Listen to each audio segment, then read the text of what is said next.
বলে পৃথিবীর উত্তর থেকে পূর্ব থেকে পশ্চিম পর্যন্ত, পৃথিবীর শুরু থেকে শেষ পর্যন্ত যত মানুষ পৃথিবীর জমিনে আসবে, পৃথিবীর জমিনে ছিল, পৃথিবীর জমিনে আছে, তারা যদি কোন কেউ আমার সাইয়েদনা সিদ্দিক আকবরের সমতুল্য নয়, জোরে বলুন না সুবহানাল্লাহ।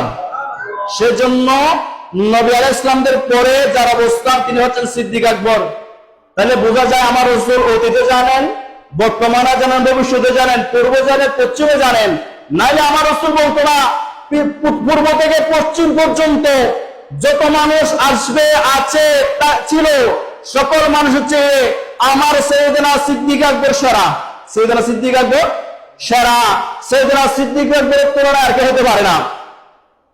তিরমিজি শরীফের হাদিস, একজন সাহাবী এসে বললেন, ইয়া রাসূলুল্লাহ, আমি রাতে একটা স্বপ্ন দেখেছি। বলে, যে স্বপ্ন কি? একটা পাল্লা আমার সামনে উপস্থিত হলো। আমার সামনে একটা কি হলো?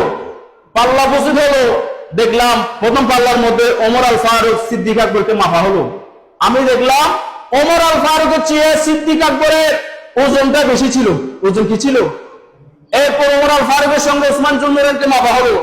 উসমান জুন্নুরাইনের সঙ্গে হযরত ওমরের ওজন বেশি ছিল।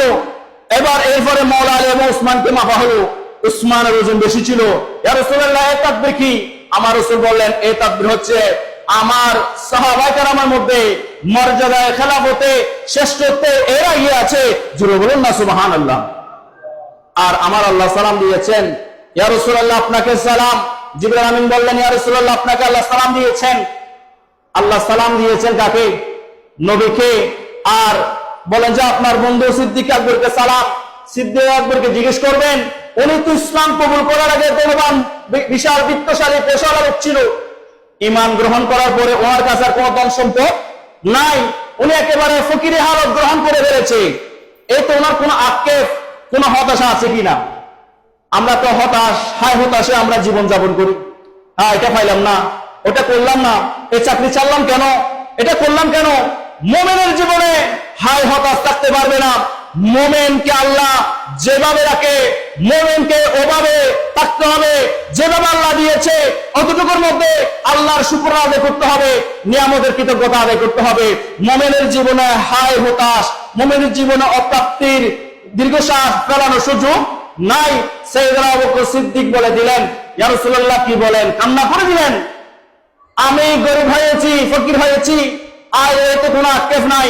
ইয়া রাসূলুল্লাহ, আপনি এবং আল্লাহ এবং রাসূলের সন্তুষ্ট হতে আমার মূল উদ্দেশ্য। করে বলুন না সুবহানাল্লাহ।